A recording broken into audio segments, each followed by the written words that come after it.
আসসালামু আলাইকুম বন্ধুরা, চলে এলাম একটি রেসিপি নিয়ে। তো কাঁকরোল আলু আর চিংড়ি মাছের এরকম একটা তরকারি যদি থাকে এই গরমের দিনে, তাহলে কিন্তু তৃপ্তি সহকারে এক প্লেট ভাত নিমেষেই খেয়ে নেওয়া যায়। বন্ধুরা, একটা লাইক দিয়ে আজকের আমার এই রেসিপিটা তোমরা দেখতে থাকো। প্লিজ বন্ধুরা, লাইকটা দিতে ভুল করো না। চলো তাহলে আজকের রেসিপিটা শুরু করা যাক।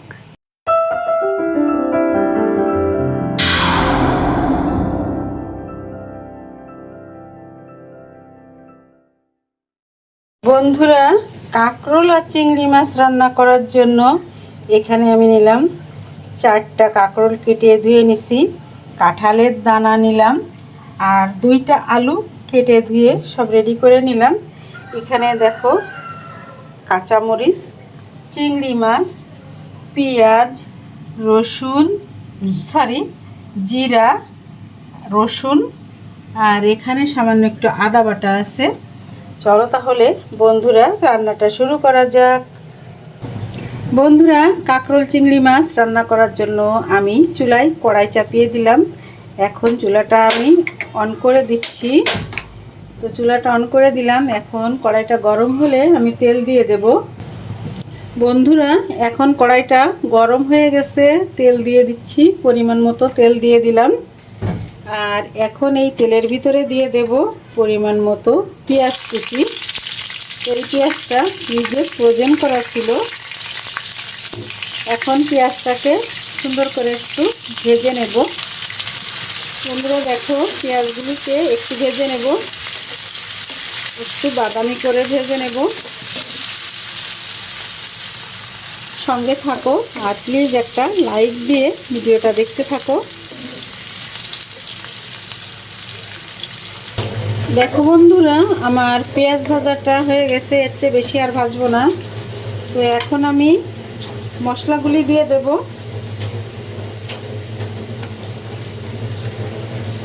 দিয়ে দিচ্ছি রসুন বাটা, ধরো এই 1 চামচের একটু কম দিলাম। জিরা বাটা,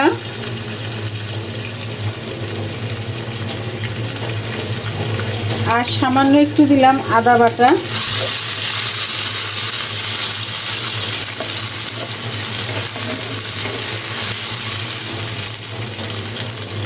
আর দিব মরিচের গুঁড়া।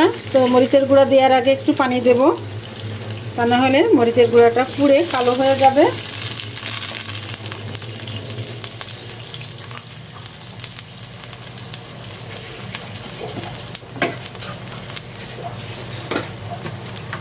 আমি কাঁচা মরিচ, শুকনো মরিচ দুটো দিয়েই রান্না করব। চুলার আঁচটা কমানো ছিল, আমি একটু বাড়িয়ে দিলাম।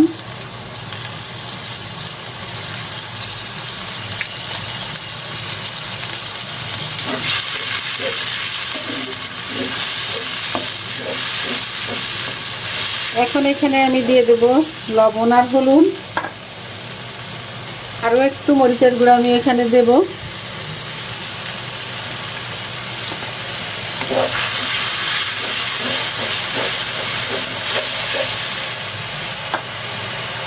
এখন দিয়ে দেব হলুদের গুঁড়া।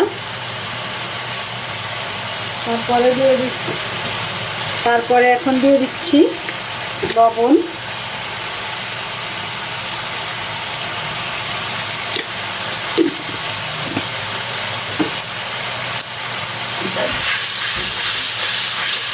এখন মশলাটাকে ভালো করে কষাবো। চিংড়ি মাছ খুব বেশি কষানো লাগে না, তাই আমি আগে থেকে দিচ্ছি না। আগে এই মশলাটাকে কষিয়ে সুন্দর করে তেল উঠে গেলে তারপরে মাছগুলো দেব। দেখো বন্ধুরা, মশলাটা এই পর্যন্ত কষালাম, আর বেশি কষাবো না। চিংড়ি মাছ দিয়ে আরও কিছুক্ষণ একটু কষালেই হয়ে যাবে। তারপরে আবার সবজি দিয়েও কষাতে হবে। দেখো চিংড়ি মাছ এখন দিয়ে দিলাম।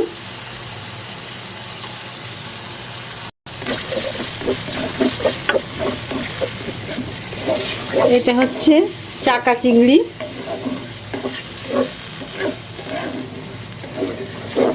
এই চিংড়ি মাছটা লাল হয় না, এটা এরকম সাদা সাদা ধরনেরই থাকে,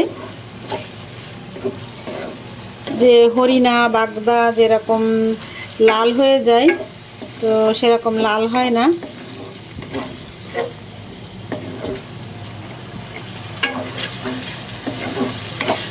আজকে আমি সরাসরি ভয়েস দিয়ে ভিডিওটা দিচ্ছি, কারণ হচ্ছে আমার আজকে একটু কাজের চাপ বেশি, বাইরে যাব তাই। তো এখন চিংড়ি মাছ মশলার সাথে ভালো করে কষানো হোক, তেলটা উঠে গেলে সবজি দেব। দেখো আমার মাছ কষানো মশলা কষানো সব হয়ে গেল, এখন আমি সবজি দিয়ে দেব। এই যে একবারে আমি সব সবজিগুলো দিয়ে দিলাম।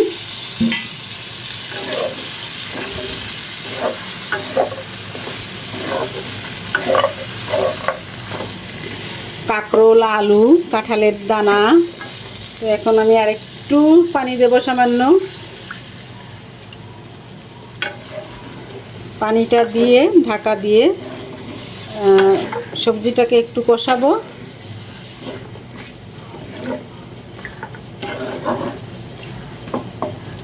এভাবে গরমের দিনে এরকম তরকারি রান্না করলে কিন্তু তৃপ্তি সহকারে একটু খাওয়া যায়।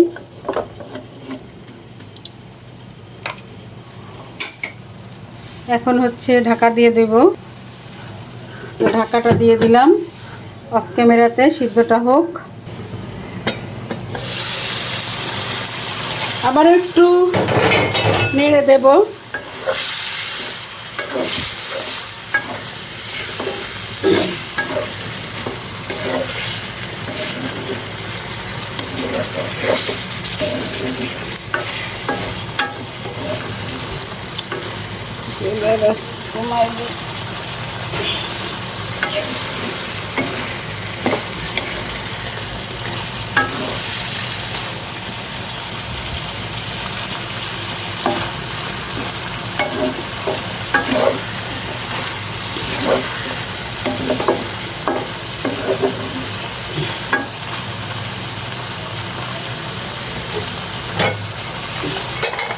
আবারও কিছুক্ষণের জন্য ঢাকা দিয়ে দিই।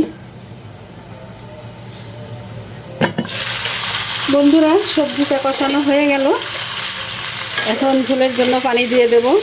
দেখো কোনো রকম পানি নেই, এখন আমি ঝোলের পানিটা দিয়ে দেই। তোমরা আমার সঙ্গে থাকো আর আমার ভিডিওটা দেখো। এই যে আমি ঝোলের জন্য গরম পানি দিয়ে দিচ্ছি।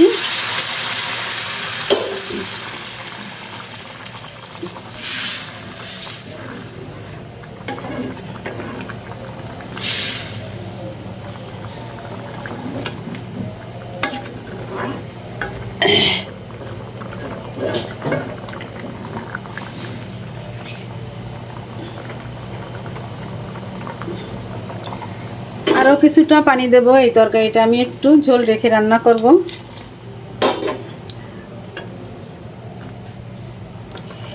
আর এখন বন্ধুরা ঢাকা দিয়ে দেব।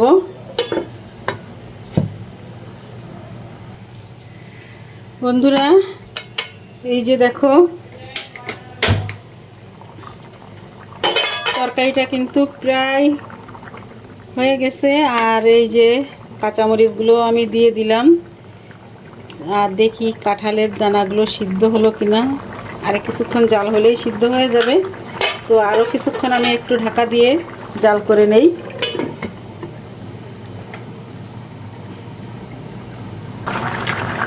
বন্ধুরা দেখো আমার আজকের এই তরকারিটা কিন্তু হয়ে গেল, কাঁকরোল, আলু আর কাঁঠালের বিচি চিংড়ি মাছ দিয়ে।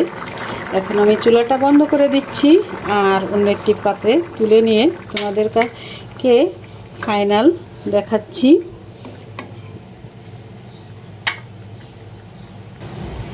দেখো তরকারিটার ফাইনাল লুক। আর এখন অন্য একটি পাত্রে সার্ভ করে নেব। চলো তাহলে সার্ভটা করে নেই। বন্ধুরা দেখো আমি সার্ভ করে নিয়ে চলে আসলাম।